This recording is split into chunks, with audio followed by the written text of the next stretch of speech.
What if the most dangerous place on Earth isn't the death zone on Everest, but a sophisticated resort in France?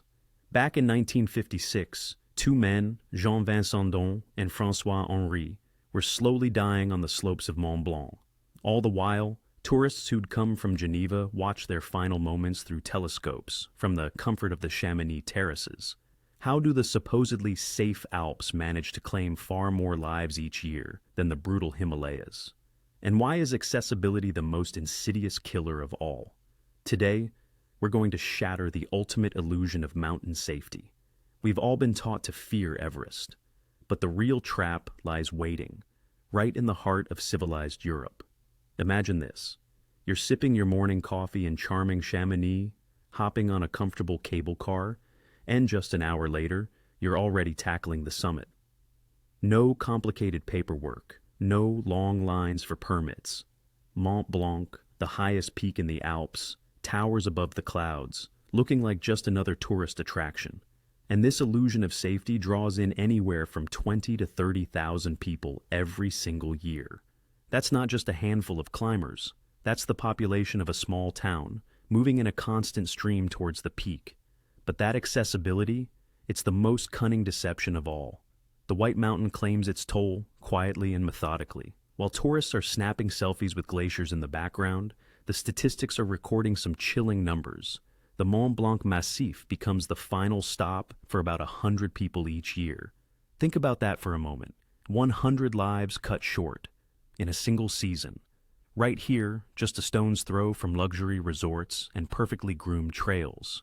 Now, let's travel 8,000 kilometers to the east to the Himalayas. Everest. The name alone is enough to send a shiver down your spine. 8,848 meters of icy hell. But only a select few ever make it here. About 1,000 trained climbers and professional guides per year. This rigorous selection process and the brutal conditions create a paradox. In the entire century-long history of its ascent, Chomolungma has claimed just over 340 lives on its slopes. And this is where the cynical math of the mountains comes into play.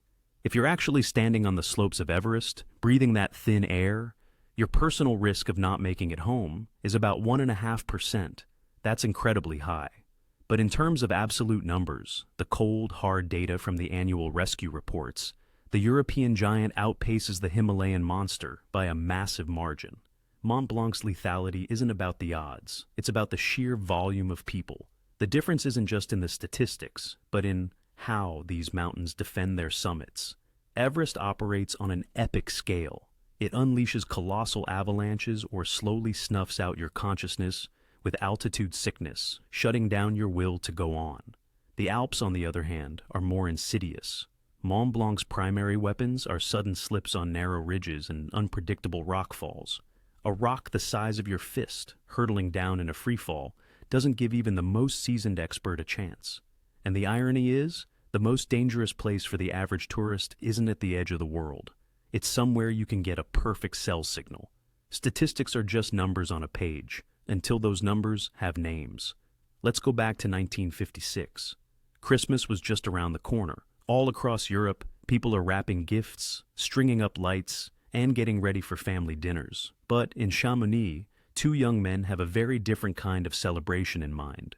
Jean Vincendon, a 24-year-old from Paris, and his Belgian friend François Henri, also 24, aren't gazing into shop windows. Their eyes are locked on a wall of ice that disappears into the sky. Their goal, the east face of Mont Blanc via the Brenva Spur, in winter. It's a challenge that would send a shiver down the spine of even the most seasoned climbers. And these guys are no novices. They're brilliant rock climbers with flawless technique, on dry rock. But up here, in the realm of perpetual cold, rock climbing skill is only half the battle. The other half comes down to tactics and gear. And it's here that the mountain is about to teach them their first brutal lesson. Just look at their shoulders. They're stooped under the weight of enormous packs. Vincendon and Henry are carrying everything. A heavy tent, stoves, tons of food. It's like they're packing for a long polar expedition, not a rapid ascent. This is their fatal mistake.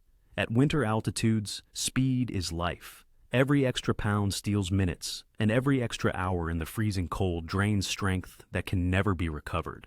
They've turned themselves into snails on a Formula One racetrack, but they just don't see it yet. They're fueled by ambition. On December 22nd, ignoring the worrying weather forecasts, the pair leaves the comfort of the valley below. The barometer is dropping, the sky is turning a leaden gray, but the two of them are already caught in the grip of tunnel vision. All they can see is the summit. They crawl slowly upward, battling through deep snow. Their breath comes in ragged gasps, and the cold seeps in through their layers. Suddenly, in the middle of this silent, icy wasteland, they spot two figures. It feels like a hallucination. Who else could possibly be up here at a time like this? The silhouettes draw closer. It's Walter Bonatti and his partner, Silvano Gazer. Now, you have to understand who Bonatti was. In 1956, he wasn't just a climber. He was a living icon, a demigod of mountaineering, the kind of man who could survive where others wouldn't even dare to breathe. Meeting Bonatti on the mountain face was like running into Einstein during your physics final. Bonatti is also sizing up the situation. He'd planned to tackle the extremely difficult pear route, but the mountain always has the final say. The snow is unstable. The conditions are atrocious. The veteran Italian knows attempting the pear right now would be suicide. He makes the call to divert to the classic Brenva spur, the exact same route our two young climbers are struggling up. And so, an encounter takes place that will change everything. Bonatti can see the two young men are struggling. He sees their overstuffed packs, their dangerously slow pace. Drawing on his immense experience, he makes a decision. It'll be safer for everyone if they team up. A team of 4 is faster and safer than a team of 2. For Vincendon and Henry, this is a moment of pure euphoria. Just imagine how they must have felt. The king of the Alps himself is taking them under his wing. Fear vanishes, doubt evaporates. It feels like nothing can possibly go wrong now. After all, they're with a living legend, a man who knows these mountains like the back of his hand. But it's in this very moment that the trap snaps shut. By joining forces, they've created a powerful psychological illusion of safety. If they were on their own, exhaustion and fear might have sent them retreating, back down to the valley while they still had the chance, back to a warm glass of mulled wine. But now they were part of Bonatti's team, and turning back would be a disgrace. The only way was forward, onward and upward. They placed their fate in the hands of the master, unaware that even he was powerless against what was gathering in the north. They press on with the climb. The group's pace is set by its slowest member, and the heavy packs on the backs of Vincendon and Henry are an anchor for all 4 of them. Time, the precious daylight of a short winter's day, is slipping through their fingers. The sky finally goes dark, and the wind begins to howl. They reach the final crucial section of the wall, confident they're on the home stretch. But nature has already raised its icy hammer, ready to strike. What should have been a life-saving encounter with a legend had, in fact, sealed off their only route of escape. On December 26th, the mountain sheds its mask of hospitality and reveals the face of an executioner. The heavens open up. A storm of unimaginable force slams into the massif, and the very concept of climbing becomes meaningless. This is now a battle for survival. The temperature plummets to minus 30 degrees, but that number is a lie. The wind, a hurricane gusting up to 100 kilometers an hour, sharpens the cold into a blade that slices right through their down jackets, cutting to the bone. In this white hell, Walter Bonatti becomes a human icebreaker. He takes the lead. Just picture it. A man-machine, sinking waist-deep in loose snow, punching a trench for the others, meter by painstaking meter. He is literally dragging the group forward on sheer force of will. Behind him, Vincendon and Henry, crushed by the weight of their packs, are hanging on by a thread. They follow in the legend's tracks like sleepwalkers, their eyes locked on the back of the man ahead of them, as if in a trance. The group crawls onto the crest of the spur. It feels like the worst is over. The vertical walls are done. They emerge onto the Grand Plateau.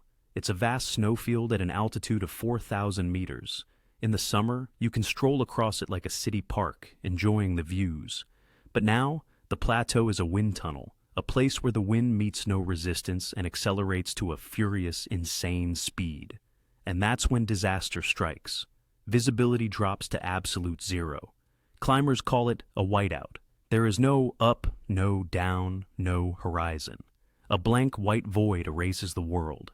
In this chaos, losing visual contact is as easy as snapping a rotten thread. Bonatti and Geezer, blessed with an almost animal instinct and phenomenal endurance, keep moving. They can't see where they're going. They can only feel the way. Their bodies are pushed to the absolute limit of human endurance. Through the roar of the wind and a storm of snow that feels like shrapnel, they fight their way towards salvation. The Valet hut. It's a tiny metal box perched on the rocks, as cold as a tin can, but it's shelter from the wind. Bonatti and Geezer stumble inside and collapse, utterly spent. They are alive. But what's happening behind them? Vincendone and Henry are falling back, first by 10 meters, then 20. In the deafening roar of the storm, shouting is pointless. The wind rips the words away before they can even be heard. The two young climbers lose sight of Bonatti's back. The lifeline connecting them to safety has just been severed. They're left alone, in the middle of an endless white expanse. Their bodies are completely depleted. Those heavy packs that were slowing them down just 2 days ago are now draining the very last of their energy. Panic and hypoxia are taking their toll. The brain simply shuts down, unable to make complex decisions.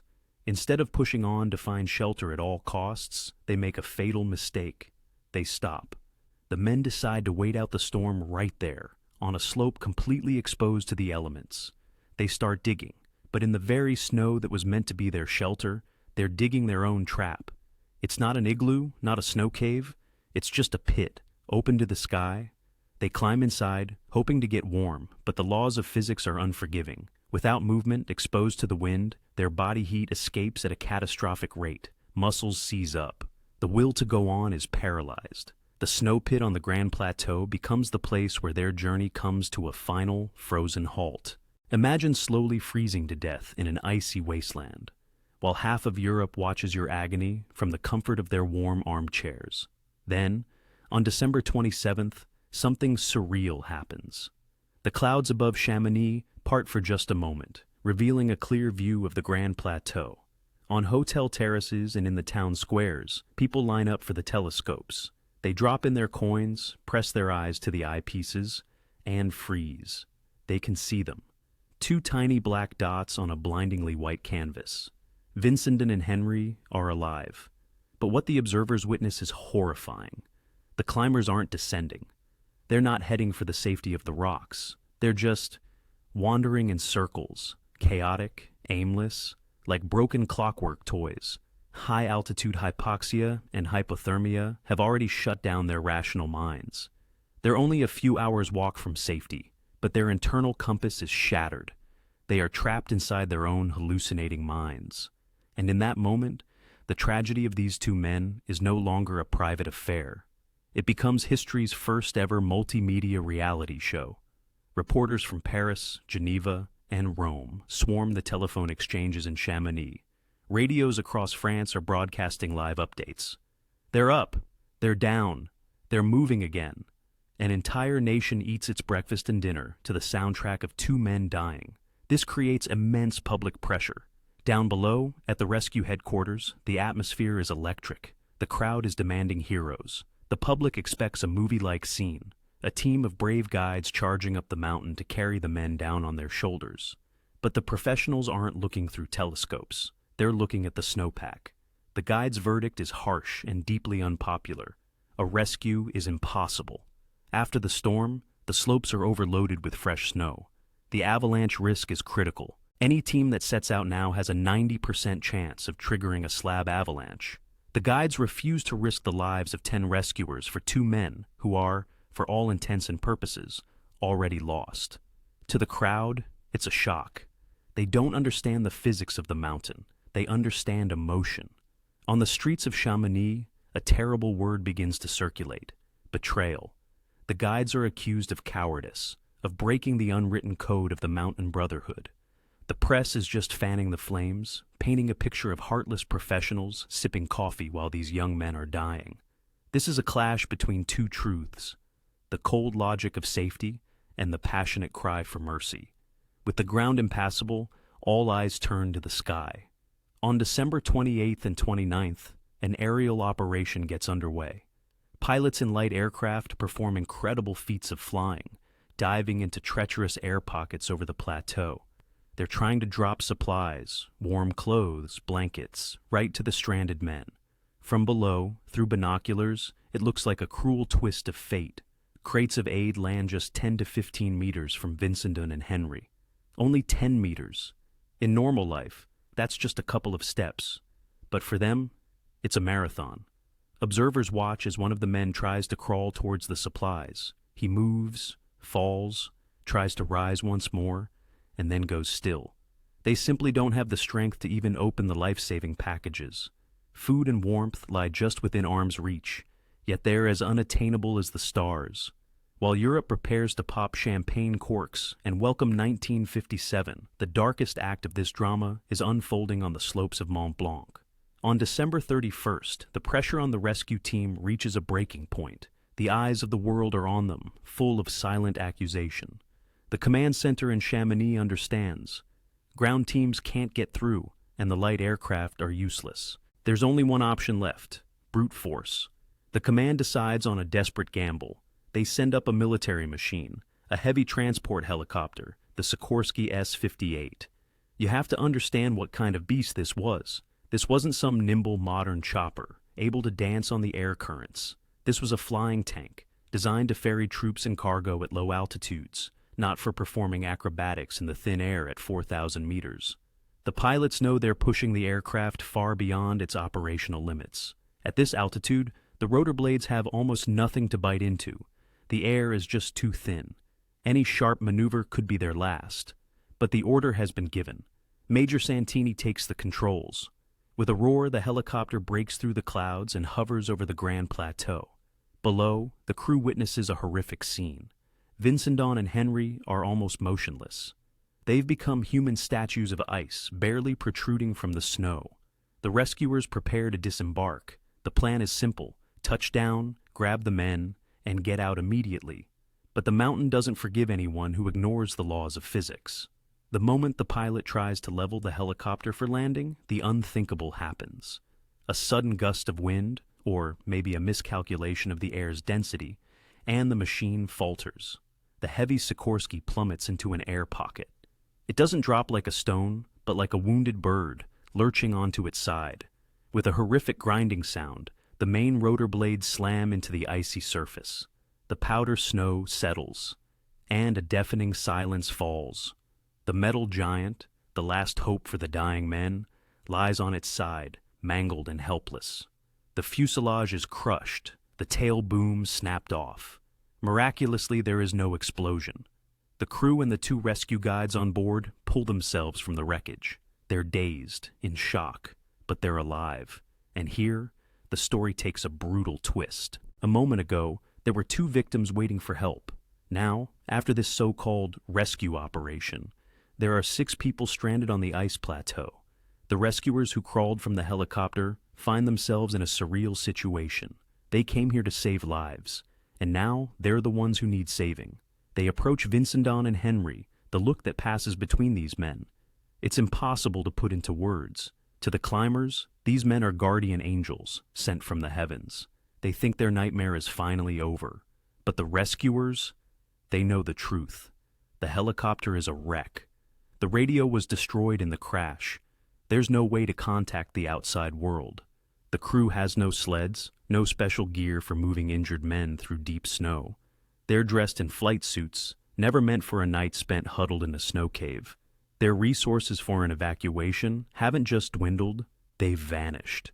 Instead of solving the problem, the command has just tripled the scale of the tragedy. The mission is no longer about getting 2 exhausted climbers down the mountain. It's about preventing this mountain from claiming 4 more healthy men, trapped at an altitude where life slips away with every passing hour. The shattered husk of the helicopter becomes a monument to human hubris, and the clock is now ticking for all of them.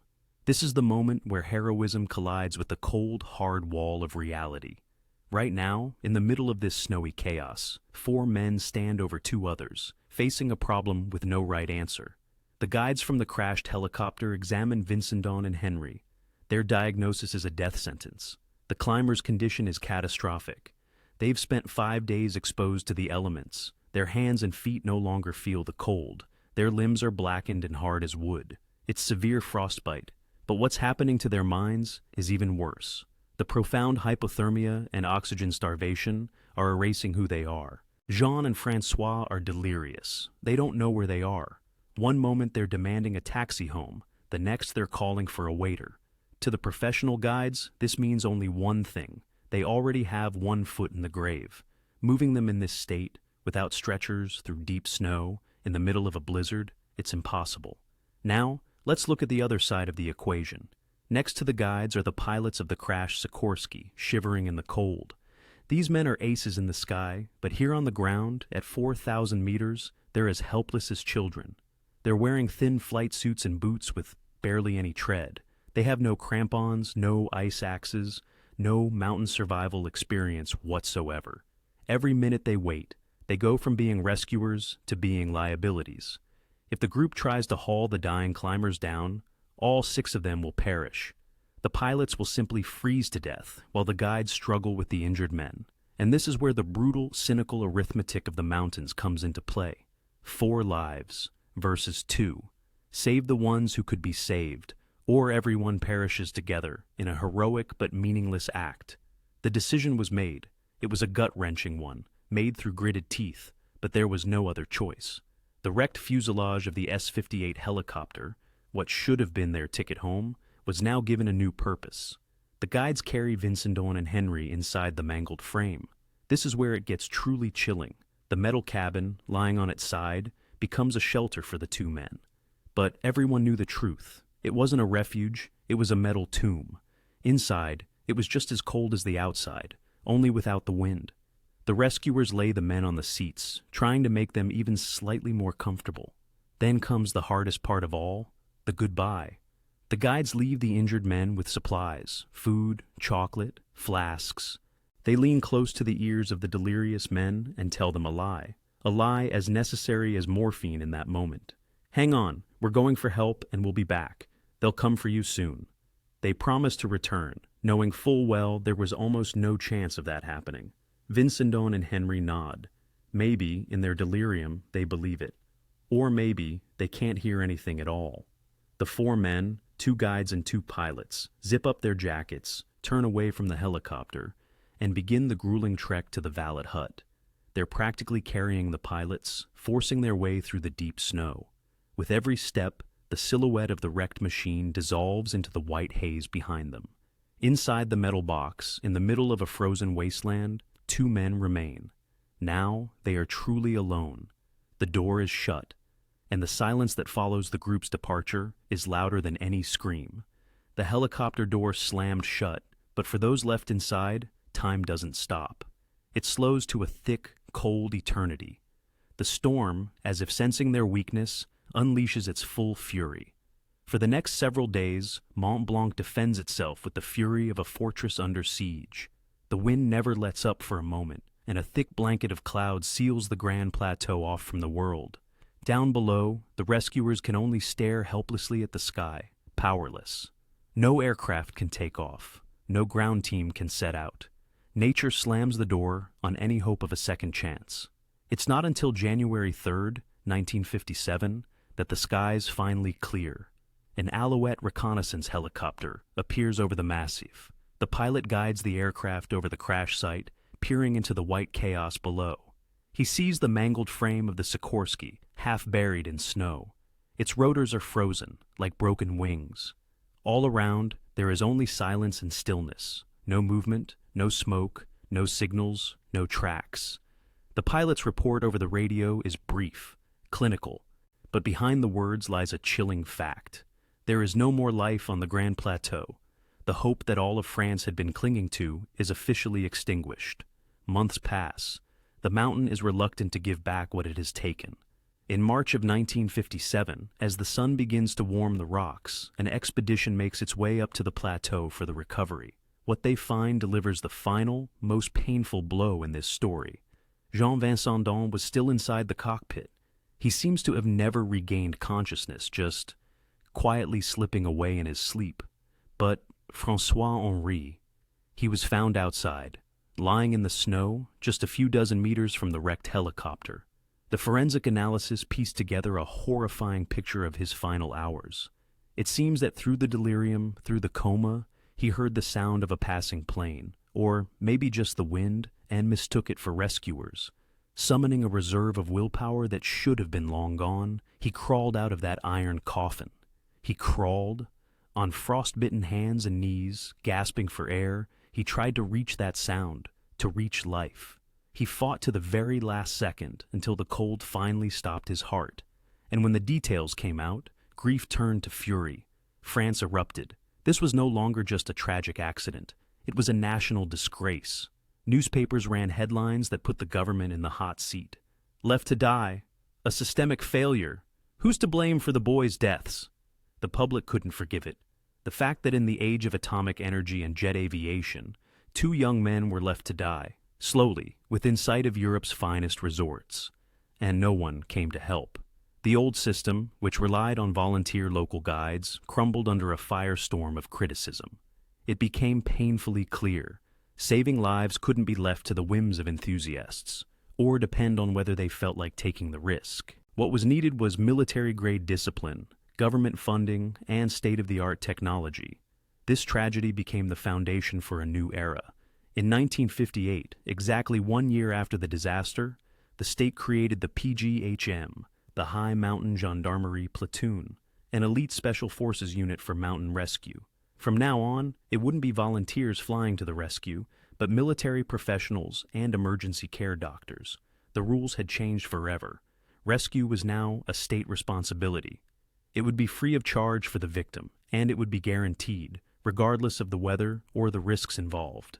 The deaths of Vincendon and Henry set in motion a machine that would go on to save thousands of lives over the next half-century.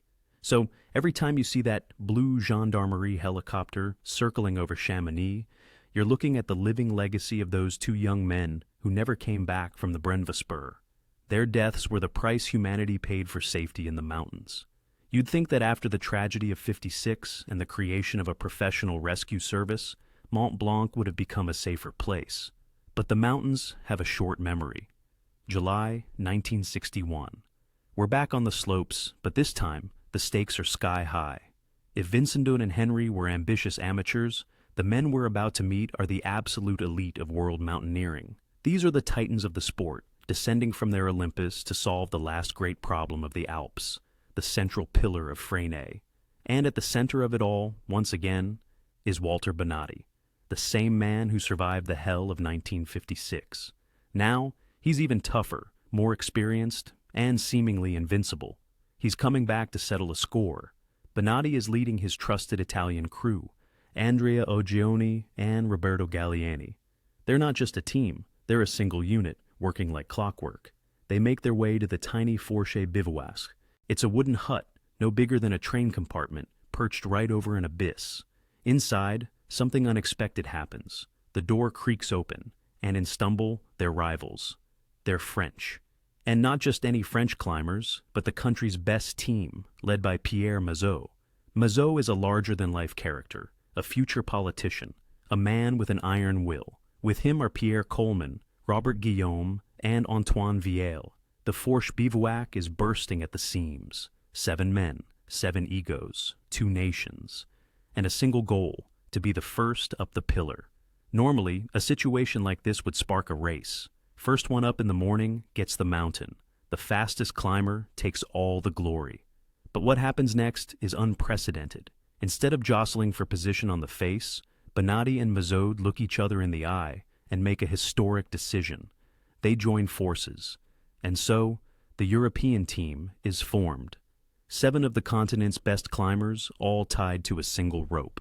On paper, the decision seems like a stroke of genius. Italian technique paired with French audacity. Bonatti knows the route. Mazot brings the drive. They feel invincible. 7 titans against 1 mountain. What chance does granite stand? What none of them are considering in that moment is a simple mountain truth. A big group is a slow group. And in the mountains, speed is safety. A team of 7 is a slow, cumbersome caravan. The climb begins perfectly. The weather is pristine, the rock warm to the touch. They're moving up the red granite of the Freinet, tackling overhangs and cracks once thought to be impassable. They move in perfect harmony. Bonatti takes the lead on the toughest pitches, his skill bordering on pure magic. The team gains altitude, devouring the last great problem of the Alps, foot by foot. The mood is euphoric. They're joking, calling out to one another, sharing their food. It feels less like an assault on a deadly rock face and more like a victory parade. They reach the crux of the climb, the tower known as the Chandelle, or the Candle, a smooth vertical monolith standing guard over the summit. This is the moment of truth. The group navigates the toughest overhangs. They pull themselves onto the top of the Candle. The climbers look up and see it, their way out. Less than 80 meters to the safety of the ridge, where an easy path leads back down into Italy. Think about that. 80 meters. That's less than the length of a football field, the height of a 20-story building. For climbers of their caliber, that's half an hour of work, a casual stroll before dinner. They can already taste victory. They can see the sun glinting off the snow on the col where safety is waiting. They've reached that point climbers call the scent of the summit. Adrenaline is surging and fear has vanished. They're certain the hardest part is behind them, but Mont Blanc knows how to wait. The mountain had lured the 7 best climbers in Europe into the narrowest part of the funnel, allowed them to get within arm's reach of salvation, only to spring the trap at that very moment. Just 80 meters.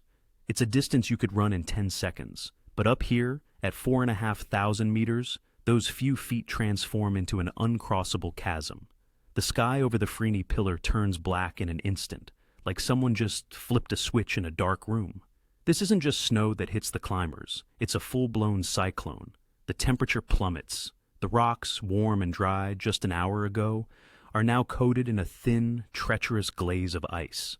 Moving up is no longer an option. The team of 7 of Europe's best climbers is pinned to the rock face, like insects in a collector's display case. They're hanging from their ropes, perched on tiny ledges so small they can't even sit down properly. And so, they wait. An hour, then 2. Then night falls. They figure it's just a summer squall, that it'll blow over by morning. But one day passes, then a second, then a third. And the storm doesn't let up for a single moment. 7 people trapped in a prison of ice. Their down jackets, soaked to the bone, become shells of ice, leaching the warmth right out of their bodies.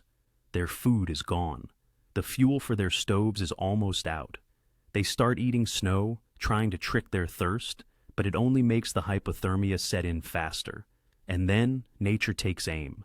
A thunderstorm at this altitude is a completely different beast than one on the ground. You're not under the storm, you're inside the storm cloud itself.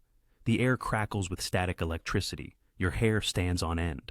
The metal carabiners on their gear begin to hum, a high-pitched whine like failing transformers. The flash and the bang are simultaneous. A blinding flash and a deafening crack of thunder rip through the air. Lightning strikes the rock face, right where the team is anchored. The current surges through the wet ropes and the rock itself, jolting 4 of the climbers. But it's Pierre Coleman who takes the brunt of the blast. Now, Coleman has something that, in his everyday life, is a help. But up here, it becomes a curse. He wears a hearing aid. The instant the lightning hits the rock, that tiny electronic device in his ear acts like a perfect antenna. A massive shockwave of sound and electricity shoots directly into his auditory nerve and into his brain. Pierre doesn't die instantly. He's a strong man. But something inside him shatters. The concussion and the shock trigger something irreversible. Coleman starts to lose his grip on reality. At first, he's just silent, staring into the abyss with glassy eyes. Then, the delirium sets in. He no longer recognizes his friends. He has no idea where he is. For the rest of the team, it's a catastrophe. They're no longer just fighting a storm. Now, they're trapped on a vertical cliff face with a teammate whose mind is rapidly coming apart. He's become a liability. Unpredictable. Every move he makes threatens to send the entire team plunging into the void. It's now the 14th of July, Bastille Day. Down below, all across France, there are parades and fireworks. People are dancing in the streets. But up here, in the gray twilight, Walter Bonatti looks at his men and realizes they can't wait any longer. 4 days, pinned to the wall, their bodies have nothing left to give. If they stay here for one more night, none of them will be alive by morning. Bonatti makes the hardest decision of his life. They have to go down, turning back when the summit was so close. But descending the Freni face during a storm is an even more daunting task than the ascent. They would have to rappel, lowering themselves on ropes into an abyss they couldn't see, all while hauling their exhausted and injured companions. It's like a captain ordering abandon ship, but there are no lifeboats. All they have are frozen ropes and their own sheer will to survive. Descending the face in a storm isn't a path to safety. It's the most brutal test the mountain could possibly devise. The group begins their descent. Imagine the mechanics of it. The ropes, soaked with water, have frozen solid, turning into steel cables. They won't bend, they won't feed through the carabiners. Their fingers, stiff and numb from the cold, won't do what they're told. Every action that would normally take seconds now takes minutes, and those minutes stretch into hours. They rappel, sliding down the ropes into a white abyss. The wind smashes them against the rocks like marionettes.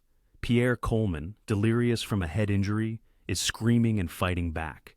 They have to lower him like a sack of cargo. It's hellish work, demanding incredible teamwork, but the team is falling apart before their very eyes. Finally, the face ends. They step onto the Freni Glacier.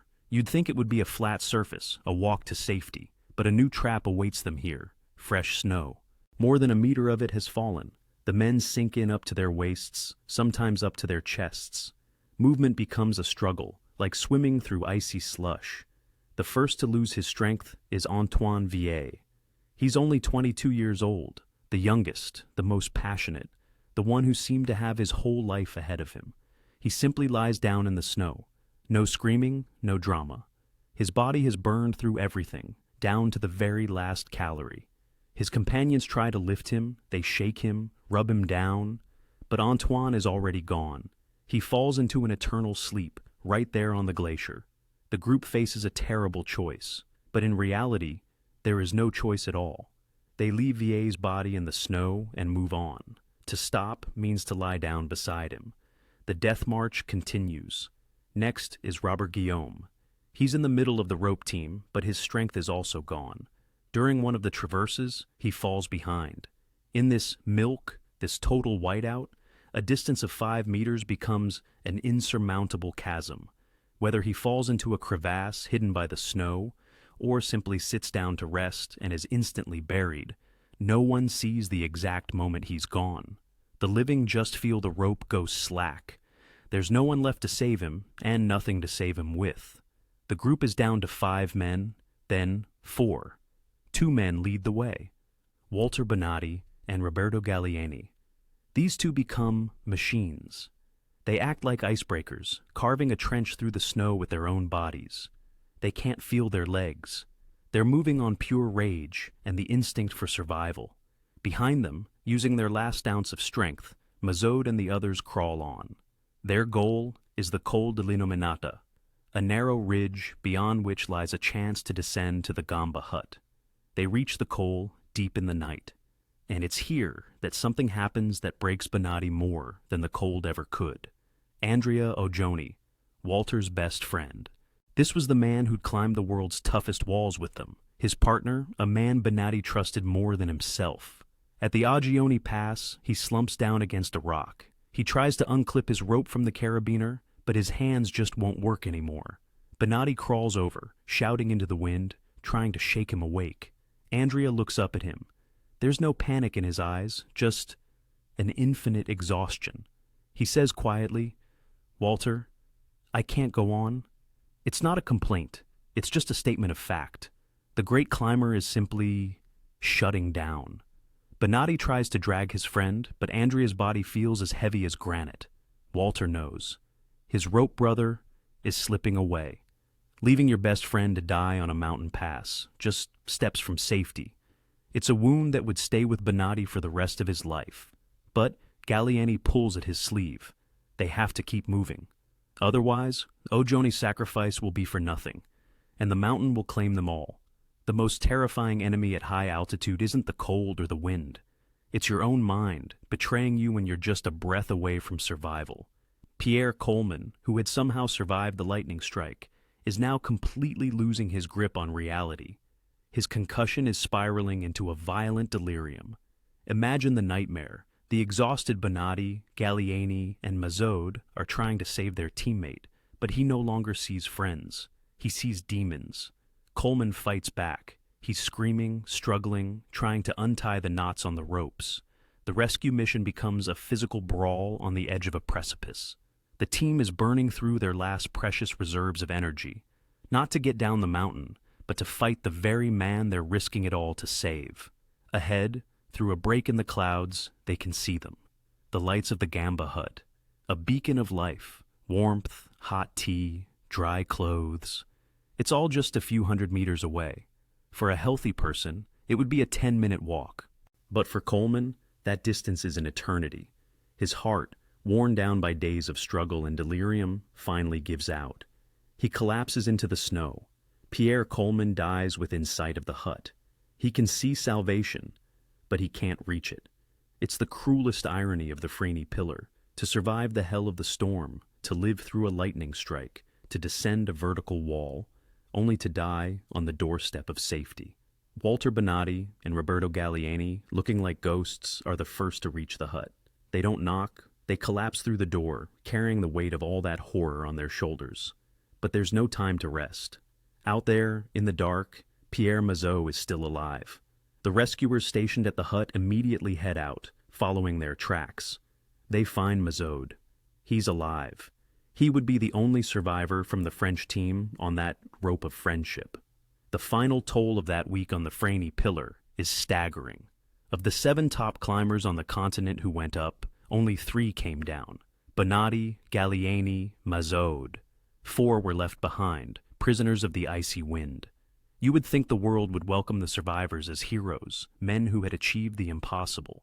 Walter Bonatti had performed a miracle. He guided his men through a storm that no one else could have survived. He dragged them. He motivated them. He broke the trail. Pierre Mazot was alive because of him. But down below, in the warm offices of the Italian press, a very different story was already being written. The press descends on Bonatti like a pack of wolves. Journalists who've never even held an ice axe accuse him of being ambitious, selfish, even going so far as to claim he abandoned his friends to save his own skin. Headlines screamed that his lust for fame had led the team to its doom. No one wants to hear about the lightning or the storm, or the fact that Bonatti was the driving force that got the survivors back to safety. Society needs someone to blame, a scapegoat, to explain the unexplainable, and Bonatti is the perfect fit. The great mountaineer is turned into an outcast. This injustice wounds him deeper than any frostbite. He saved lives, but was branded the man responsible for the tragedy. The story on the Freeney Pillar draws a firm line under the debate between man and nature. 1956 showed how the mountain can kill novices and amateurs. 1961 proved that Mont Blanc couldn't care less who you are, a beginner or one of the world's elite. Titles, medals, experience on the world's toughest climbs. Up here, in the death zone, all of that means nothing. When a cyclone hits, the king of the Alps sweeps both dilettantes and masters from its slopes with the same icy indifference. Here, you're not a conqueror, you're just a guest, and sometimes you're permitted to leave with your life. If Mont Blanc kills with the furious scream of a storm, then Everest kills with a gentle whisper. Let's jump to 1979. A different era, a different mountain, but the ambition is the same. At base camp, a German expedition is underway, led by Gerhard Schmatz. They're an experienced, superbly equipped team. Gerhard, already 50 years old, successfully reaches the summit, proving that age is no barrier. Now, it's his wife's turn, Hannelore Schmatz. She's a strong, determined woman who dreams of becoming the first German woman on the roof of the world. Climbing with her is the American Ray Jennett. He's a real character. They call him the Wild Man from Alaska. Ray is a legend. He's made a record number of ascents on Denali, and he's no stranger to cold and hardship. It seems this duo, Hannelore and Ray, is unstoppable. They begin their summit push. The weather is crystal clear, the sky a deep violet, the kind you only see in the stratosphere. The team is pushing their absolute limits. Step, breathe, step, breathe. At this altitude, every single meter is a battle of sheer willpower. They reach the summit. The dream has come true. Hannelore stands where no German woman has ever stood before. Ray Genet triumphantly surveys the horizon. But this is where Everest lays its classic trap. The euphoria of victory shuts down their sense of time. The climbers spend precious minutes on photos, on soaking in their success, on catching their breath. They don't notice the sun creeping towards the west, or their oxygen tanks running low. The descent begins. But physiology takes its toll. The adrenaline that pushed them upward has run out. All that's left is a leaden fatigue. At an altitude of 8,500 meters, near the so-called Yellow Band, Ray Genet's body goes on strike. The wild man, whose endurance seemed endless, simply stops. He sits down in the snow. His battery is completely drained. Hannelore Schmatz feels her own strength fading away. She sits down beside him. With them is Sundar Sherpa. And he sees something the two Europeans don't. He sees the life draining from their eyes.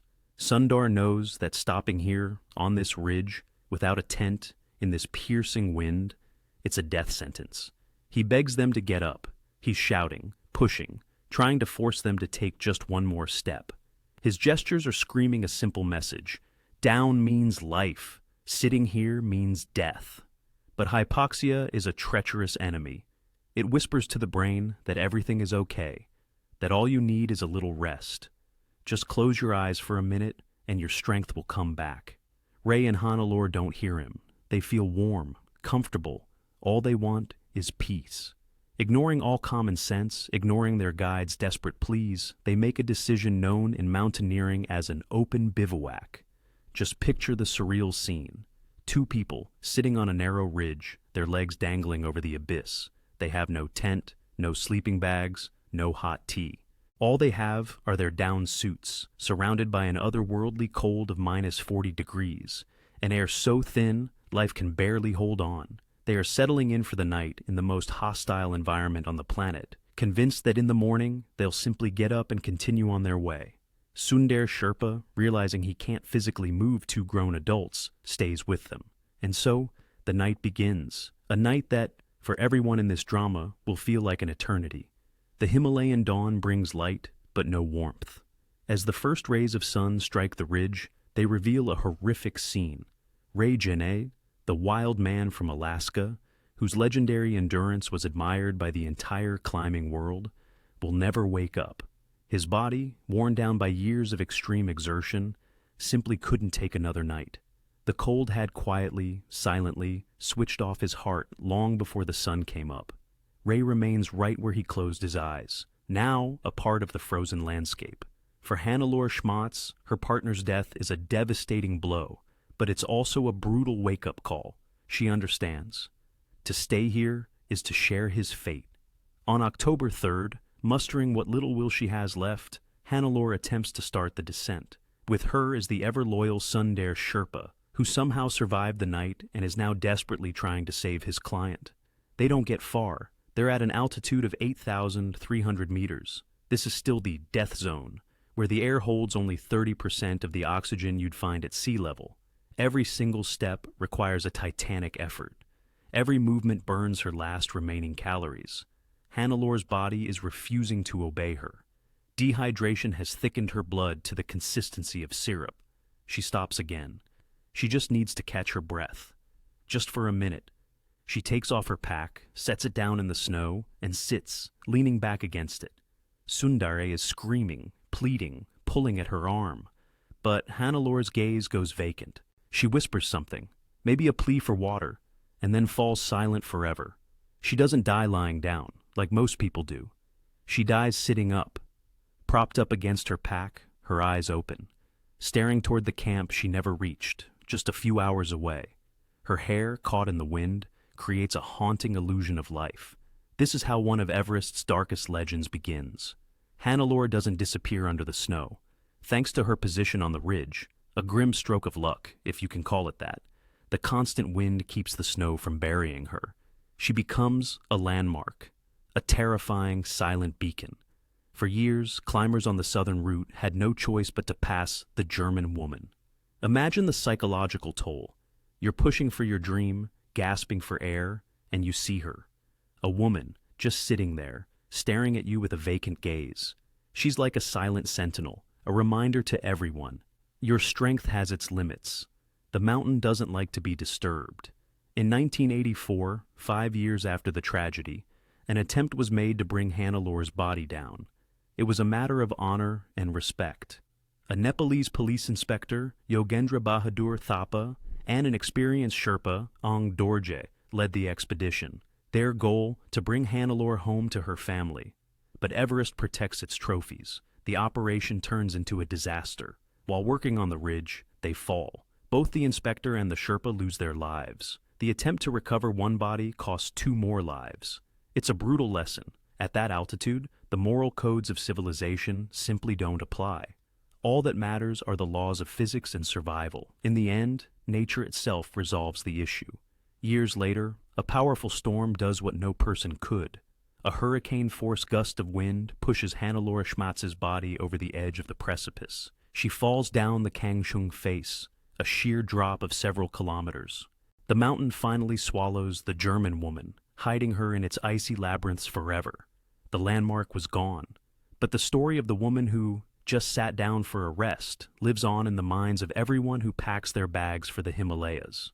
Sometimes love pushes people to achieve the incredible, and sometimes it leads them straight into the abyss. May 1998. At Everest Base Camp, one couple is on everyone's mind, Francis Arsentiev, a 40-year-old American, and her husband, Sergei Arsentiev, a legendary Russian mountaineer. Their partnership was a meeting of 2 worlds. Sergei held the unofficial but highly respected title of Snow Leopard. He'd summited all of the 5,000-meter peaks in the Soviet Union. At altitude, his body performed like a Swiss watch. Frances was no slouch either, with summits like Denali and Elbrus under her belt. But this time, their goal bordered on madness. They decided to climb Everest without supplemental oxygen. No masks, no tanks. Just their own lungs against an atmosphere with barely anything to breathe. Frances was aiming to be the first American woman in history to achieve such a feat. This wasn't just about sport. It was a statement about the power of the human spirit. They make their way up to the high camp, at 8,200 meters. And this is where a series of fateful choices begins. Choices that defy all logic, driven only by a blind obsession with their goal. Their first summit attempt falls apart. Their headlamps die, they lose the trail, and are forced to turn back to their tent. Under any other circumstances, according to every principle of mountaineering, they should have descended immediately, back down to a safer altitude to recover their strength. But the Arsentievs, they stay put. At 8,200 meters, a day goes by. They try again, a second attempt, and a second failure. It's as if the mountain itself is rejecting them, the weather and their fatigue forming an invisible wall. And yet again, instead of making the life-saving descent, they retreat to that same tent at 8,200 meters. Right here, we need to pause and truly grasp what it means to spend 3 days in the death zone without supplemental oxygen. Even if you're just lying still in a sleeping bag, your body is slowly shutting down. Your blood thickens to the consistency of sludge, and your heart strains, working overtime just to pump it through your veins. Digestion grinds to a halt. Your body begins to literally cannibalize itself, burning muscle tissue for fuel. The brain, starved of oxygen and nutrients, loses its ability to think critically. Sergei and Francis endure this for 72 hours. 3 full days, teetering on the edge of oblivion. By now, their internal clocks aren't just ticking, they're screaming. On May 22nd, they launch their 3rd assault. This is no longer a climb, it's a march of the doomed. Just imagine the sheer force of will it takes to make your exhausted body, a body that hasn't had proper food or water for 3 days, start crawling uphill once more. They move slowly, dangerously slow for these conditions. Sergei, being the more experienced climber, moves a bit faster, but he constantly looks back for her. Frances is lagging, but she keeps pushing on, one foot in front of the other, step after step. They conquer the famous Hillary Step, and there it is, triumph, the summit. Frances Arsentiev has achieved her goal. She is the first woman from the United States to stand on top of the world without the help of bottled oxygen. They stand on the summit of the planet. They embrace with the entire world laid out at their feet. But the euphoria of the moment instantly evaporates, replaced by a chilling realization. A glance at the clock. The timing is critical. The sun is already beginning to set, painting the horizon in shades of blood red. They took too long on the way up. They have no strength left for the descent, no emergency oxygen to jolt their systems back to life, and no daylight. The temperature begins to plummet. The victory they pursued with such obsession has revealed itself to be a trap. It's as if Everest allowed them to enter, only to slam the door shut behind them. Night begins to fall. Surviving a night at this altitude is next to impossible.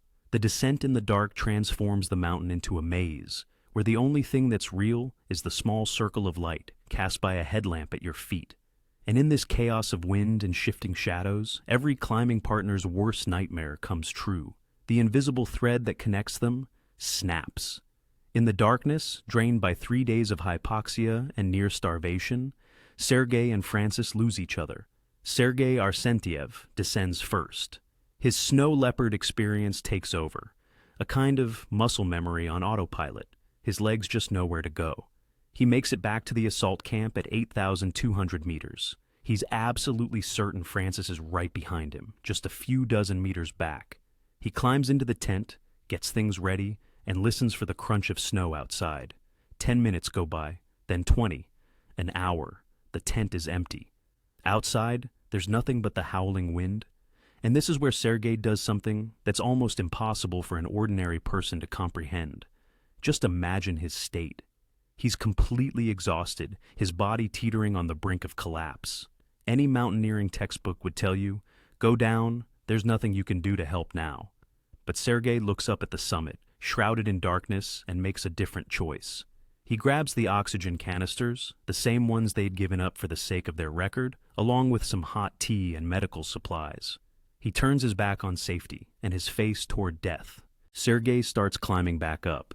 In the death zone, where every step down is a battle, heading up after you've already summited, that's a death sentence. But he goes anyway. He's looking for his wife. Morning comes on May 23rd. An Uzbek expedition appears on the slope. They're making their summit push when they spot a bright patch of color against the snow. It's Frances. She's lying there, but she's alive. Still, her condition is terrifying, even for these seasoned climbers. She's semi-conscious, her responses are delayed, and she has no control over her limbs. Hypoxia has already done its devastating work. The climbers from the Uzbek team do everything they can. They sacrifice their own oxygen, putting a mask on her face. They try to get her to drink some tea, to rub her hands and feet. But at 8,500 meters, the mountain doesn't forgive weakness. Frances is, essentially, dead weight. Getting someone in her condition down those steep cliffs without specialized gear and a massive team is simply impossible. The Uzbek climbers are faced with a terrible choice. Stay with her, and all of them die together as their own oxygen supplies dwindle, or move on. They stay with her for as long as their own survival window allows. Every attempt to get her on her feet fails. Frances just goes limp, like a rag doll. With heavy hearts, the team is forced to leave her behind to save themselves. They continue their ascent, and a short time later, they encounter a figure coming towards them. It's Sergei. He's still climbing up. He looks like a ghost, his face blackened by frostbite, his eyes glassy, his movements robotic. He asks the Uzbek team just one thing. Where is she? They point down the slope, explaining that they saw her, that they gave her their oxygen. This is their last encounter. It's the last time anyone would ever see Sergei Arsentiev alive. He nods and continues on his way to his wife. He knows full well he doesn't have the strength to get her down. He knows the oxygen in his canister won't last forever. But he isn't going to her to save her. He's going to her to be with her. In a place where every person is fighting for their own survival, Sergei chooses to share the fate of the person he loves. He disappears into the white void, stepping into eternity. On May 24th, the sun rises over Everest, illuminating a sight that most climbers would rather unsee. A British expedition, Ian Woodall and Cathy O'Dowd, is making its way to the summit. They're strong, determined, their oxygen systems running smoothly. But at 8,600 meters, where the rocks form a narrow ledge, something catches their eye, a bright splash of purple. It's not a discarded backpack or an old tent. It's a person. Kathy and Ian move closer, and to their horror, they recognize her. It's Frances Arsentiev. She's still here. She's been on this exposed slope with no shelter and no oxygen for 2 full days. But the most shocking part? She's alive. Her consciousness is flickering like a dying candle, but she's responsive. She knows they're there. Frances is lying on her side. Her skin has turned a waxy, unnatural white, almost like porcelain. The freezing wind has done its work. Her limbs are completely paralyzed by the cold.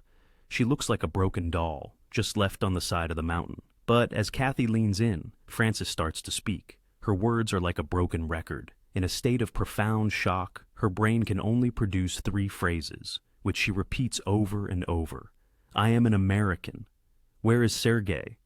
And the third, the most chilling phrase, one that will be seared into their memories forever. Don't leave me. Her voice isn't a plea, it's a prayer. Just imagine what's going through Ian and Kathy's minds. They trained for the physical challenges, for storms and avalanches, but nothing could have prepared them for a moral choice like this.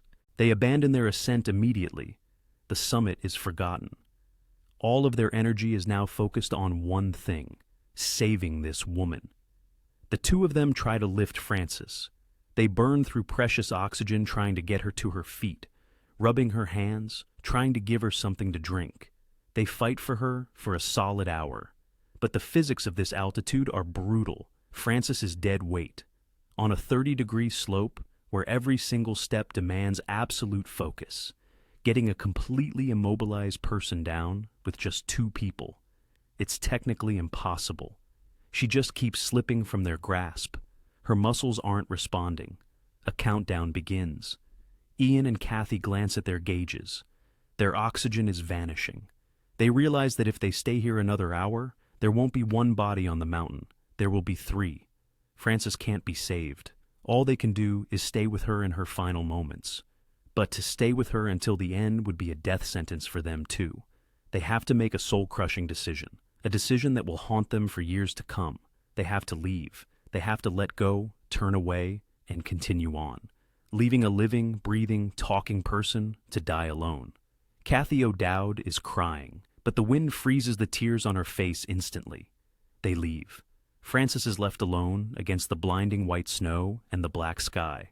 Her purple suit is now a vibrant beacon. Soon her voice fades, and she falls still in that same position, lying on her side as if she'd simply decided to take a nap. It's because of this pose and the preserved porcelain-like beauty of her face that other climbers will give her a haunting nickname, Sleeping Beauty. She would lie there on the main trail to the summit for 9 years. For 9 long years, hundreds of climbers would step past her legs, looking away, seeing in that purple figure a stark reminder that at 8,000 meters, morality ends where the oxygen runs out. And Sergei? His body wouldn't be found for another year, much further down the slope. He never reached her, having plunged into the abyss in his final, heroic attempt to save the woman he loved. The mountain keeps its secrets well, but sometimes it gives them back, so we can finally put the puzzle together. For a whole year, Sergei's fate remained a mystery. He was declared missing, simply vanished into the white silence. But in 1999, an expedition searching for the remains of George Mallory stumbled upon a body. It was lying far below where Frances lay, on a steep rocky ledge. It was Sergei. Experts reconstructed the path of his fall. The position of his body told a story. He wasn't sitting. He wasn't lying down. He was on the move, a slip.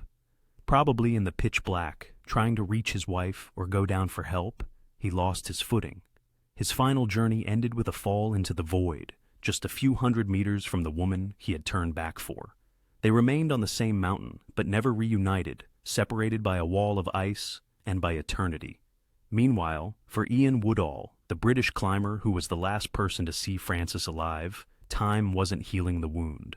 For 9 years, he lived with that image burned into his mind, her fading gaze and her plea, "Don't leave me." Frances had become a grim landmark.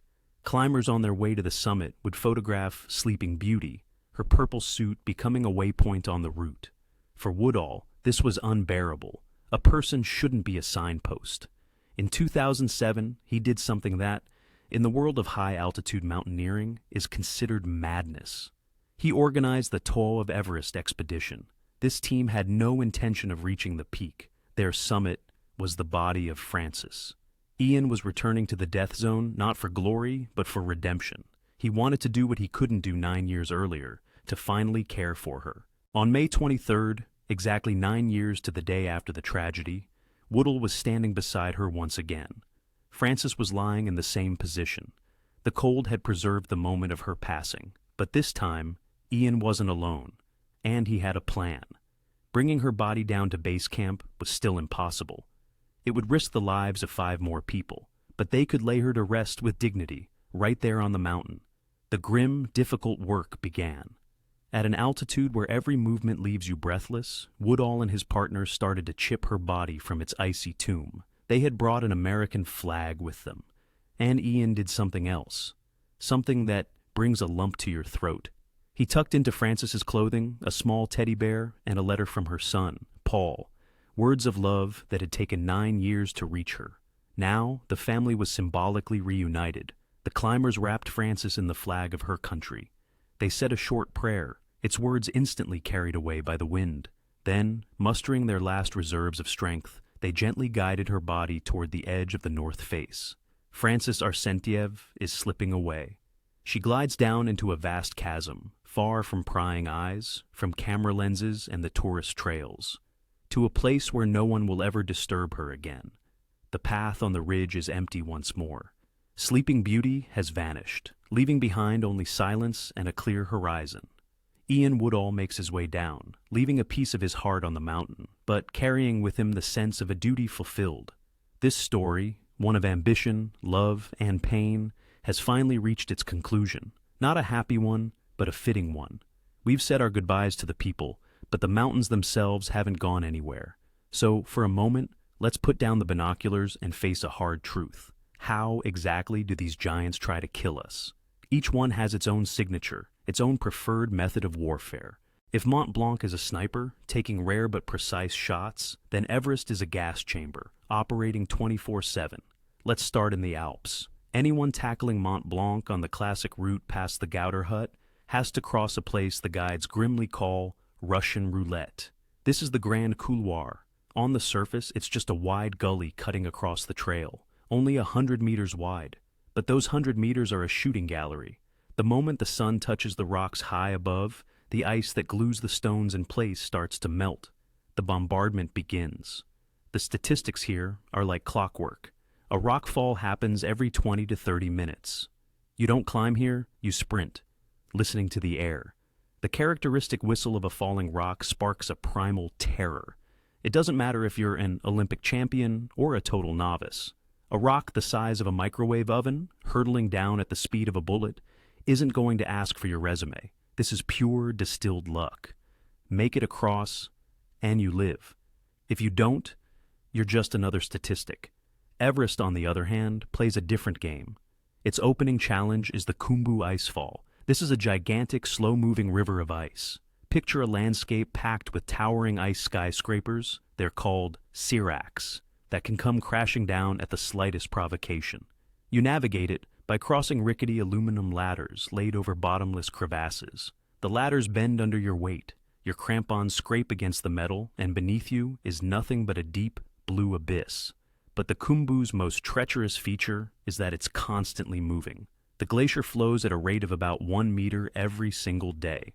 So, while you're sleeping in your tent, the varied landscape is shifting around you.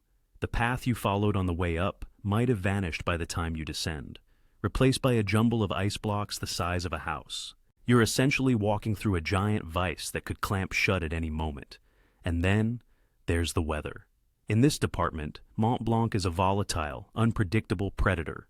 Its proximity to both the warm Mediterranean Sea and the Atlantic Ocean creates a perfect storm of conditions. You might set out in a t-shirt under a warm, gentle sun, but an hour later, a mere 60 minutes, you can be plunged into a polar winter. The temperature plummets by 20 degrees in the blink of an eye. Visibility vanishes. The wind, channeled by the valleys, accelerates to a force that can literally knock you off your feet. This is how most of the tragedies on Mont Blanc unfold. A team gets lulled into a false sense of security by the beautiful weather, and they don't even have time to get their jackets on. They freeze, sometimes without even realizing what's happening, because the mountain can change its mood faster than the human mind can register fear. Everest plays a more subtle game. Its greatest weapon isn't the storm, but the air, or rather, the lack of it. Hypoxia. It's like an invisible python, and it starts to squeeze you right from base camp. At 8,000 meters, your body isn't getting any energy. You're dying, even if you're just sitting there, drinking tea. It's a treacherous enemy. It doesn't hurt you, not like a falling rock. In fact, hypoxia often brings on a state of euphoria. You feel like everything's great. You feel warm, strong. You just want to sit down for a minute. Your brain, starved of fuel, shuts down all critical thinking. On Everest, a person fades away quietly, like a candle in a vacuum, without even realizing they've crossed the line. Mont Blanc attacks from the outside, breaking your bones with rock and wind. Everest kills you from the inside, by switching off the will to live itself. The most dangerous piece of gear in the mountains isn't dull crampons or an old rope, but overconfidence. If you dig into the stats for Mont Blanc, you'll find a startling fact. 80% of all tragedies here involve so-called freelance tourists. These are amateurs. They arrive in Chamonix, look up at the shining peak, and decide, I can do this on my own. They skimp on guides, thinking a well-trodden path is a guarantee of safety. These people head up to the permanent ice fields like they're going for a picnic. They ignore acclimatization. They don't know how to handle a rope, and most importantly, they don't know the terrain. Mont Blanc punishes this recklessness instantly. The paradox of accessibility is at play here. The easier it is to get to the base, the more careless people become. Most of the people who die here aren't victims of the elements, but victims of their own pride and incompetence. Now, let's jump over to Everest. Here, the risk profile is turned completely upside down. You almost never see solo amateurs here. Everest is an industry. Commercial expeditions rule the day. A client pays anywhere from $50,000 to $100,000 and buys the illusion of an all-inclusive service. They delegate their safety to others. And that's the biggest trap in the Himalayas. Clients on commercial teams become totally dependent on the Sherpas. The Sherpa carries the oxygen, the Sherpa pitches the tent, the Sherpa fixes the ropes. The climber turns into a passenger who's just putting one foot in front of the other. But if this conveyor belt breaks down, if a Sherpa gets sick, if the oxygen runs out, or a rope snaps, the client is left completely helpless. They're like a child abandoned in the middle of a busy highway. They don't know how to make decisions, and this learned helplessness is more deadly than the frost. This difference in mentality also dictates the difference in rescue. In the Alps, you get a second chance. On Mont Blanc, if you break a leg or feel the onset of pulmonary edema, you just pull out your phone. The system is perfectly tuned. In just 15 minutes, about the time it takes to drink a cup of coffee, a blue PGHM helicopter is hovering above you. The gendarmerie pilots work miracles. They pluck casualties from vertical walls, snatch them out of crevasses. 90% of incidents end in a warm room in a Chamonix hospital. It creates a false sense of immortality, this subconscious belief that if you make a mistake, a rescue helicopter will just magically appear. On Everest, that kind of safety net doesn't exist. The moment you pass the 6,500-meter mark, you enter a zone that's off limits to aircraft. The air here is so thin that a helicopter's rotors just can't get a grip. Even the most powerful machines are helpless here. If you can't walk on your own, you become cargo. A rescue at that altitude is hellish physical labor. To bring down just one incapacitated climber from 8,000 meters takes a team of 6 to 8 of the strongest Sherpas. They risk their own lives with every single step, and most of the time, those kinds of resources simply aren't available. So, the arithmetic of survival here is brutal and simple. In the Alps, technology fights for you until the very end. In the Himalayas, you're thrown back to the Stone Age, where your life depends solely on the strength in your legs and the support of your teammates. If your legs give out, no amount of money, no insurance policy, no desperate pleas over the radio will make a helicopter fly where only jet planes can go. You're left alone with the mountain, and that conversation, as we've already seen, is often the last one. When you really look at these accounts, it becomes clear that the deepest crevasses aren't in the glaciers, but in our own minds. The tragedies we've talked about aren't just accidents. They are turning points that forever change the psychology of mountaineering. Take Europe, for example. The deaths of Jean Vincendon and François Henri in 1956 caused a tectonic shift in society. Europe, still healing from the war and striving for humanism, suddenly refused to accept death as a natural outcome of adventure. For France, their frozen bodies on the Grand Plateau became a symbol of an unacceptable system failure. Society said a firm no. From that moment on, dying in the Alps was no longer seen as romantic or a matter of fate. It became an administrative error that had to be corrected. The birth of the professional PGHM rescue service was civilization's direct answer to the wildness of nature. Today, when you board a helicopter in Chamonix, you're making an unwritten agreement. I'm taking a risk, but the system will do everything it can to get me home for dinner. Now, let's look to the east. Everest offers a completely different contract, and its terms are written in a much harsher language. The stories of Hannelore Schmatz, Francis Arsenteev, and hundreds of others create a terrifying, yet accepted, reality.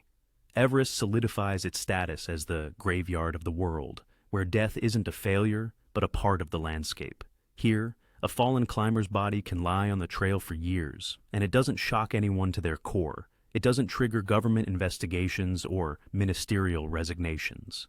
In the Himalayas, we revert to a more archaic understanding of life. When a climber writes a check for an expedition, they're also signing an agreement that if disaster strikes, they will be left where they fall. The death zone is a sovereign territory, where the laws of humanism, the ones we live by down in the valleys, simply don't apply. Here, people aren't out to get you, but they're not there to save you either. Everyone bears their own burden, alone, and society just accepts this harsh reality as a fact of life. These two mountains teach us completely different lessons. Mont Blanc is a masterclass in technique and speed. It tells you, be fast, be nimble, know how to read the weather, and you'll slip through. It's a chess match against nature, one you can win with skill and modern gear. Mont Blanc punishes mistakes, but it often gives you a second chance, in the form of that iconic blue helicopter. Everest, on the other hand, teaches humility, a total unconditional humility in the face of your own biology. It doesn't care how skilled or wealthy you are. It asks just one question. What are your lungs and your heart truly capable of? This is a mountain that shatters egos, showing us that at 8,000 meters, we are nothing more than fragile organisms, utterly dependent on our next breath. We started by saying that Mont Blanc claims more lives in absolute numbers, while Everest is more lethal by percentage. But behind these cold statistics lies a simple truth. Mont Blanc is a trap for those who underestimate the mountain. Everest is the ultimate reckoning for those who overestimate themselves. Both groups were searching for triumph on the summit, for freedom, for answers to life's great questions. But the mountains offer no answers. They are merely silent mirrors, where you see only what you brought with you, strength of spirit or sheer recklessness, a profound love or a fatal loneliness. And sometimes the price for that glimpse in the mirror is the ultimate one. So, which one truly wears the crown as the planet's deadliest executioner? The answer depends on how you choose to measure the cost of a human life. If we look at the cold, hard percentages, at probability theory, then Everest is the undisputed absolute champion of cruelty. Here, the math is stacked against you with terrifying clarity. When you step into the death zone above 8,000 meters, you're playing a game where the odds of not making it home are between 1 and 2%. Imagine boarding a massive passenger jet, knowing that statistically, 2 people on board are guaranteed not to survive the flight. Would you still take your seat? Unlikely. And yet, climbers do. Everest is a game of Russian roulette where there's always a live round in the chamber. And nothing, not the best Sherpas, not supplemental oxygen, not all the money in the world, can guarantee the hammer will fall on an empty slot. But if we set aside the percentages and look at the sheer body count, the picture changes completely. Quiet, civilized, tamed Mont Blanc reveals itself to be a true monster. 100 deaths a year. Just let that number sink in. During high season, the mountain claims a life every 3 days. This isn't just a statistic, it's a relentless conveyor belt of tragedy, operating right on the doorstep of a comfortable, prosperous Europe. Mont Blanc's lethality comes from its sheer popularity and, most terrifyingly, from its deceptive smile. It masks its danger with accessibility. The cable cars, the cozy cafes, the perfect cell signal, it all lulls you into a false sense of security. Everest, at least, is honest. It tells you point blank, I will kill you. Mont Blanc, on the other hand, whispers, relax, you're safe here. This is just a stroll. And it's in that exact moment, when you believe it, that it strikes. The real difference also lies in the kind of people these mountains choose. Mont Blanc specializes in complacency. Its typical victim is the optimist who overestimates their own abilities or underestimates the weather. It's the tourist who steps onto a glacier in light running shoes, or the group that decides to skimp on a guide. Mont Blanc punishes ignorance and a lack of respect for the mountains. Everest, however, chooses a different breed entirely. Its victims are people obsessed with a monumental dream. These are the professionals, like Arsentiev or Genet, who have dedicated their entire lives to the mountains. They don't perish because they're weak or foolish. They perish because their will to conquer proves stronger than their instinct to survive. Everest kills those who are willing to put everything on the line for just a few minutes at the top of the world. So, which mountain is the most dangerous? The answer is a paradox, but it's the only one that holds true. The most dangerous mountain isn't the highest one, nor the one with the steepest cliffs. The most dangerous mountain is the one you climb thinking it's safe. The moment you lose your fear, the moment you think you're in control, any loose rock, any gentle slope, any glacier becomes a death trap. Mont Blanc and Everest, they're just the stage. The true cause of disaster is never in the granite or the ice. It's in the mind of the person who decided they were stronger than the elements. The mountains have been standing for millions of years. They're in no rush. They know how to wait, and the only thing we can set against their eternal icy calm is our experience, our training, and above all, our humility.